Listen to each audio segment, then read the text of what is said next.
Hello, everybody. Welcome to Parthenine Weather.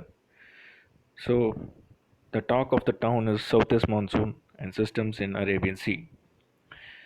இன்னைக்கு பேச்சு வந்து தென்மேற்கு பருவமழை மற்றும் காற்றழுத்த தாழ்வு பகுதி அரபிக்கடல் இதை பற்றி தான் பார்க்க போகிறோம். So, tomorrow a low pressure area is going to form over Southeast Arabian Sea. This is likely to bring the monsoon onset in next 48 hours. Maybe by 1st June, the IMD may declare the southwest monsoon onset over Kerala and South Tamil Nadu. நாளை ஒரு காற்றழுத்த தாழ்வுப்பகுதி தென்கிழக்கு வங்கக்கடலில் உருவாக போகுது. IMD வந்து எனக்கு தெரிஞ்சு அடுத்த 48 மணி நேரத்தில் தென்மேற்கு பருவமழை உருவாகிருக்கு அப்படின்னு சொல்லிட்டு அனௌன்ஸ் பண்ணலாம். ஸோ இது கேரளாவிலையும் தமிழகத்திலையும் முதல் கட்டமாக துவங்க அடுத்த 48 மணி நேரத்தில் துவங்க வாய்ப்பு இருக்குது. ஓகே, இப்போ ட்ராபிக்கல் வேவ்ஸ் பற்றி பார்க்க போகிறோம். ஸோ இந்த கருப்பு டாட்டட் வட்டம் புள்ளி வட்டம் போட்டிருக்கேன். இந்த இடத்துல பார்த்தீங்கன்னா உங்களுக்கு தேதி வந்து 30லேருந்து 7ஆம் தேதி ஜூனுக்குள்ளே கீழே வந்து லேட்டிடியூட் 60E அப்படின்னு இருக்குது. 60Eலேருந்து 90E வரைக்கும் நமக்கு அரபிக்கடல் ஸ்டார்ட் ஆகி வங்கக்கடலில் அந்தமான் வரைக்கும் முடியுது. ஸோ இது வந்து லாங்கிடியூட்னு சொல்லுவாங்க. இதில் 75 டிகிரி ஈஸ்ட்டு தான் வந்து அரபிக்கடல், தென்கிழக்கு அரபிக்கடல். அதாவது மேற்கு இந்திய கடலோர மாநிலங்களை ஒட்டி உள்ள பகுதி. இந்த இடத்துல என்ன நடக்க போகுதுன்னு பார்க்க போகிறோம். ஆக்சுவலாக இதில் பார்த்தீங்கன்னா கெல்வின் வேவ் மற்றும் வந்து Rossby wave and MJO also. So இந்த எம்ஜேஓ பார்த்தீங்கன்னா கொஞ்சம் ஃபேஸ் 1ல் இருக்குது. ஆக்சுவலாக ஆஃப்ரிக்காவுக்கு மேலே இருக்குது. அதாவது 60 டிகிரி செல்சியஸ் லெஃப்டில் வந்து கொஞ்சம் இதில் இருக்குது ஆக்சுவலாக. அதே மாதிரி ராஸ்பி வேவ் பார்த்திங்கன்னா கரெக்டாக அரபிக்கடலுக்கு மேலே இருக்குது. அதே மாதிரி எம்ஜேவும் கொஞ்சம் வலுவடைகிற ஆஃப்ரிக்காவில் இருக்கிறதுனால கொஞ்சம் சப்போர்ட்டிங்காக இருக்கும்னு நினைக்கிறேன் நான் அரபிக்கடலில் எந்த ஒரு சிஸ்டம் உருவாகிறதுக்கும். So this is if you see Rossby and MJO diagram. So MJO is in phase 1 right now and Rossby wave is clearly over Arabian Sea, which is approximately 60 to 75 degree east latitude. So here Rossby is strongly supporting the atmospheric moisture to build between 30th May to 7th June. Although Kelvin wave is moving away to Bay of Bengal. So there is no support from Kelvin wave. This is MJO map. So it is in phase 1 Africa, black dotted line circle showing it. So it is strengthening in phase 1 actually. So this is very much supportive for any disturbance to form in Bay of Bengal, Arabian Sea, because next to Africa it will enter Indian Ocean, West Indian Ocean and Arabian Sea only. So this is at the moment this is supportive. So MJO is supportive. MJO பார்த்திங்கன்னா ஆஃப்ரிக்காவில் இருக்குது. நான் அந்த கருப்பு colour வட்டம் போட்டிருக்கேன், அந்த இடத்துல தான் இருக்குது. இது ஆஃப்ரிக்காவோட இடம். இது ஆஃப்ரிக்காவுக்கு மேலே இருந்தாலே அரபிக்கடலில் எந்த ஒரு காற்றழுத்த தாழ்நிலையோ காற்றழுத்த தாழ்வு மண்டலமோ புயலோ உருவாகிறதுக்கான ஒரு வாய்ப்பை உருவாக்கும் அது. ஸோ இது வந்து வலுவடைந்த நிலையில் இருக்குது. நான் எப்பயும் சொல்லியிருக்கேன், அந்த நடுவில் இருக்கிற வட்டத்துக்குள்ளே போனால் தான் அது வலுவிழக்கிறது. ஆனால் அது போல் வெளியில் தான் வருது. ஸோ அதனால் ஆஃப்ரிக்காவுக்கு மேலே வலுவடைந்து வருகிறது. ஸோ இதுதான் இன்றைக்கி நிலை. இங்கே வந்து 2ஆம் தேதியோ அல்லது 3ஆம் தேதி ஜூன் 2ஆம் தேதி மேக்ஸிமம் காற்றழுத்த தாழ்வு மண்டலம் உருவாக வாய்ப்பு இருக்குது தென்கிழக்கு வங்கக்கடல் மற்றும் கிழக்கு மத்திய வங்கக்கடலில். So depression is likely to form by 2nd or 3rd June.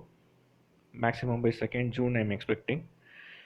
So this is likely to move in northward along the coast. இது வந்து வடக்கு திசையை நோக்கி நகர வாய்ப்பு இருக்குது. ஸோ இது உருவாகிறதுனால தென்மேற்கு பருவமழை வந்து பாதிக்குமான்னு கேட்குறீங்க. அப்படி கிடையாது.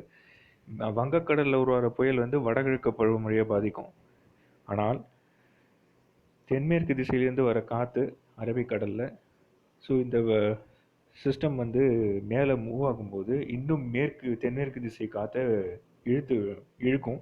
ஸோ அதனால் வந்து மேலும் மேலும் பார்த்திங்கன்னா அடுத்த 2ஆம் தேதி 3ஆம் தேதி 4ஆம் தேதி அந்த டைம்லலாம் பார்த்திங்கன்னா வந்து கேரளாவில் மட்டும் இல்லை, கடலோர கர்நாடகா, கோவா அந்த இடத்துலலாம் பருவமழை தூங்குறதுக்கான வாய்ப்புகள் இருக்குது. ஸோ அதனால் இது மேலே மூவ் ஆக எல்லா இடத்துலையும் பருவமழை துவங்கி கொண்டே வருவதற்கான வாய்ப்பு இருக்குது, மேற்கு தொடர்ச்சி மேற்கு கடலோர மாநிலங்களில். ஸோ இது வந்து சாதகமான சூழ்நிலை தான் தவிர பாதகமான சூழ்நிலை இல்லை. So this system, when it starts moving from third over northward along the west coast, this will favor the southwest monsoon to commence over many places like coastal Karnataka and Goa. Maybe by first week Goa might see monsoon, maybe by fourth or fifth, and then further if it goes upward, even Mumbai can see by fifth or sixth the southwest monsoon onset. So this system is like triggering the southwest monsoon onset. This is not going to impact monsoon. There is no negative impact. This is going to favor southwest monsoon onset.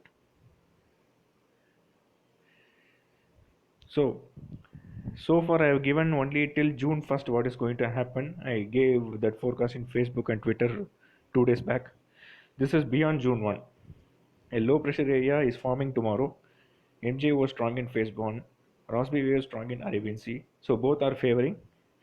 So the low pressure might become a depression by second or third, and even a deep depression. I'm not getting into cyclone mode at the moment because, see, there is no much difference between deep depression and the cyclone. When the wind speed is going at the surface level, it's not going to show very big difference between these two stages. So it's not that much important to say whether cyclone will form or not. Okay, there should not be a question like this. So I'm going up to deep depression stage right now, because as the days goes on we are coming to know very well about the dynamics. So we cannot go and say blindly that there is going to be a twin system in Arabian Sea. Okay, that is very easy to say because it's just I'm going to pronounce it. But what are the dynamics favoring it? That needs to be brought in front of the screen, and that is what I'm doing. Only based on the dynamics one has to say, like, whether a cyclone will form, whether a depression will form, whether a low pressure will form. As far as the west coast concerned, at the moment, the importance is rain, not cyclone. Finally, cyclone Nisarga to form. Okay, SST is favoring, MJO and Rossby wave favoring. So I'm not taking any risk of saying a cyclone. Seriously, I can't say it right now. So I'm going with the deep depression by 2nd or 3rd June. This is going to move along the west coast. So when it is moving along the west coast, we cannot say that whether a cyclone will form, because if it moves away from the coast and then recurve towards the coast, there is a chance for a cyclone formation. But this is moving along the coast, so when a circulation pattern is forming, it can hit the land. So the cyclone formation may become a tough job. So we are not going into that mode. So let's wait for a few more days to know whether a cyclone is forming. இப்போ வந்து கடல் மட்ட தட்பவெப்பம் MJO மற்றும் Rossby wave வந்து ஒரு ஒரு பலமான system உருவாகிறதுக்கான வாய்ப்புகள் உருவாக்கியிருக்கு. ஸோ 2ஆம் தேதி ஒரு காற்றழுத்த தாழ்மண்டலம், அது தீவிர காற்றழுத்த தாழ்மண்டலமாக 3ஆம் தேதி மாறுவதற்கு வாய்ப்பு இருக்குது. இது வந்து மேற்கு கடலோரத்தில் வந்து ஒட்டியே நகர்ந்து வடக்கு திசையை நோக்கி நகரும். அப்படி நகரும் போது இது புயலாக மாறுமா அப்படின்னு கேட்டால், புயலுங்கிறது ஒரு பெரிய விஷயம் இல்லைங்க. தீவிர காற்றழுத்த தாழ்மண்டலத்துக்கும் புயலுக்கும் என்ன பெரிய வித்தியாசம் கிடையாது. தரைமட்ட அளவில் வந்து காற்றின் வேகம் சற்று மாறுபடும், அவ்வளோதான். நம்ம புயல் வருமாட்டு என்ன பண்ண போகிறோம்? ஒரு தீவிர காற்றழுத்த தாழ்மண்டலம் உருவாகலாம். ஏன்னா எம்ஜேஓ சாதகமாக இருக்குது, ராஸ்பி சாதகமாக இருக்குது, கடல் மட்ட தட்பவெப்பம் சாதகமாக இருக்குது. நமக்கு இப்போதைக்கு இப்போ மேற்கு தொடர்ச்சி மலை மாநிலங்களில் வந்து இப்போதைக்கு மழை தான் தேவையே தவிர புயல் வருமாங்கிறது வந்து பெரிய விஷயமே கிடையாது. யார் வேணாலும் சொல்லலாம் இரட்டை புயல் உருவாகும் அரபிக்கடலில், இது பெரிய விஷயமா? இது நான் கூட போகிற போக்கில் சொல்லிட்டு போகலாம். பட் அதுக்கான டைனாமிக்ஸ் என்ன? எதனால வந்து புயல் வரும்னு சொல்கிறீங்க? அது காரணம் சொல்லுங்கள். அதுக்கான காரணங்களை வந்து கோட் பண்ணுங்கள், அதுக்கான படங்களை போடுங்க. அப்போ தான் மற்றவங்களுக்கு புரியும். போகிற போக்கில் நான் வந்து புயல் உருவாகும்னு சொல்லிட்டு போகிறது பெரிய விஷயமே கிடையாது. ஓகேங்க, அது ஒரு ரெட்டை புயல். இதுதான் சாதாரணமாக போச்சு வானிலை இன்று. ஸோ அதனால் இப்போதைக்கு நான் வந்து ஒரு டெப்ரெஷன் இல்லாட்டி டீப் டெப்ரெஷன், அதாவது தாழ்வு மண்டலம், அதாவது அல்லது தீவிர காற்றழுத்த தாழ்வு மண்டலமாக 3ஆம் தேதி வரை உருவாக வாய்ப்பு இருக்குது. ஸோ இதுதான் இன்றைக்கு என் நிலை. வரும் நாட்களில் புயல் உருவாகுமா என்று ஒரு நாளை இல்லை நாளை மறுநாள் சொல்ல முடியும். ஓகே, வீடியோவை பார்த்ததுக்கு நன்றி. Please subscribe and like and share my videos. Thank you.